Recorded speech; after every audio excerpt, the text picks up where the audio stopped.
वीरान स्टेशन का रहस्य भाग 1। बारिश की हल्की हल्की बूंदें आसमान से गिर रही थी। रात का समय था। घड़ी की सुइयां धीरे धीरे दोस्तावन पर पहुंच चुकी थी। घने जंगल के बीच बना शिवपुर हॉल्ट रेलवे स्टेशन पूरी तरह सुनसान था। स्टेशन की दीवारों पर लगी सफ़ेद पुताई कब की उखड़ चुकी थी। प्लेटफॉर्म पर लगे पीले बल्ब बार बार टिमटिमा रहे थे, जैसे किसी भी पल बुझ जाएंगे। हवा इतनी ठंडी थी कि पेड़ों की शाखाएं आपस में टकराकर अजीब सी आवाज़ें निकाल रही थीं। तभी दूर कहीं से एक लंबी और डरावनी ट्रेन की सीटी सुनाई दी। लेकिन हैरानी की बात यह थी कि उस समय रेलवे के टाइम टेबल में कोई ट्रेन थी ही नहीं। पूरे गांव में जैसे सन्नाटा जम गया।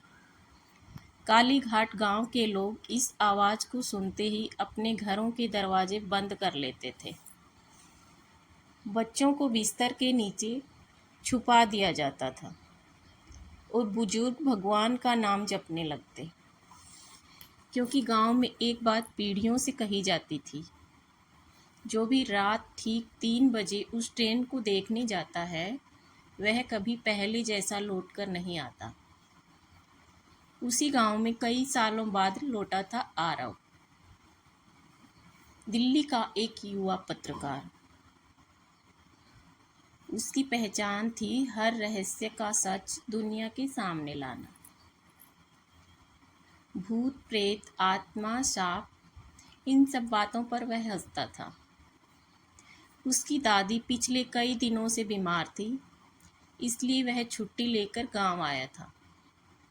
रात को खाना खाते समय दादी ने अचानक पूछा, बेटा आज कौन सी तारीख है? 15 जुलाई। दादी का चेहरा पीला पड़ गया। उन्होंने कांपते हाथों से आरव का हाथ पकड़ लिया। आज रात 3 बजे स्टेशन मत जाना। आरव मुस्कुरा दिया। दादी, आज भी लोग इन बातों पर विश्वास करते हैं। दादी की आंखों में आंसू आ गए। तेरे दादा भी यही कहते थे। फिर एक रात वो गए और कभी वापस नहीं आए।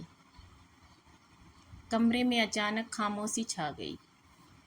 आरव पहली बार दादी को इतना डरा हुआ देख रहा था, लेकिन उसके मन में डर नहीं, जिज्ञासा पैदा हो चुकी थी। अगले दिन उसने गांव के सबसे बुजुर्ग आदमी रामदास काका से मुलाकात की। आरव ने पूछा, काका, ये 3 बजे वाली ट्रेन का क्या राज है? रामदास काका कुछ देर तक चुप रहे, फिर धीरे से बोले, आज से ठीक 30 साल पहले इसी स्टेशन पर एक भयानक हादसा हुआ था। कैसा हादसा? एक एक्सप्रेस ट्रेन सैकड़ों यात्रियों के साथ अचानक गायब हो गई थी। आरव चौंक गया। गायब? मतलब दुर्घटना हुई होगी। रामदास काका ने सिर हिलाया। अगर दुर्घटना होती तो मलबा मिलता, लेकिन उस रात इंजन, डिब्बे, यात्री सब हवा में गायब हो गए। आरव हंस पड़ा। ऐसा कभी नहीं हो सकता। रामदास काका ने उसकी आंखों में देखते हुए कहा, आज रात खुद देख लेना। शाम ढलते ही पूरे गांव में अजीब बेचैनी फैल गई। लोग जल्दी जल्दी अपने घर लौटने लगे। दुकानें बंद हो गई, यहाँ तक कि कुत्ते भी भौंकना बंद कर चुके थे।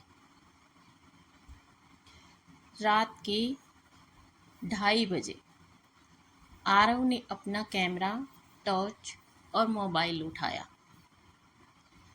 दादी जाग रही थी। उन्होंने आखिरी बार कहा, मत जा बेटा, अगर ट्रेन दिखे तो उसकी तरफ कभी मत देखना।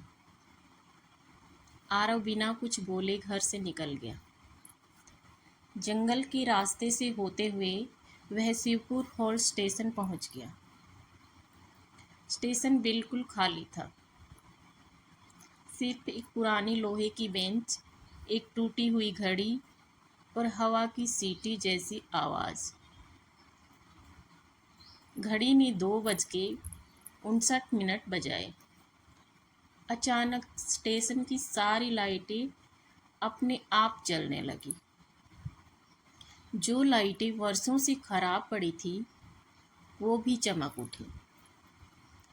आरव का कैमरा अपने आप रिकॉर्डिंग शुरू कर चुका था। तभी दूर अंधेरे में एक सफ़ेद रोशनी दिखाई दी।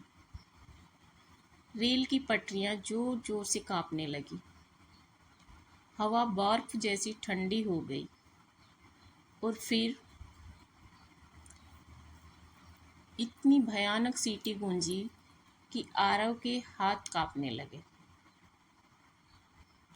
कुछ ही सेकंड के बाद एक काले रंग का पुराना इंजन धुएं के बीच प्लेटफॉर्म पर आकर रुक गया।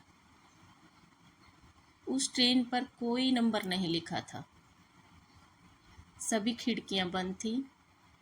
पूरा स्टेशन फिर से खामोश हो गया। तभी धीरे धीरे ट्रेन का पहला दरवाज़ा अपने आप खुला और अंदर से किसी बच्चे की आवाज़ आई, आरव, हम तुम्हारा ही इंतज़ार कर रहे थे। आरव के चेहरे का रंग उड़ गया, क्योंकि उसने अपना नाम किसी को नहीं बताया था।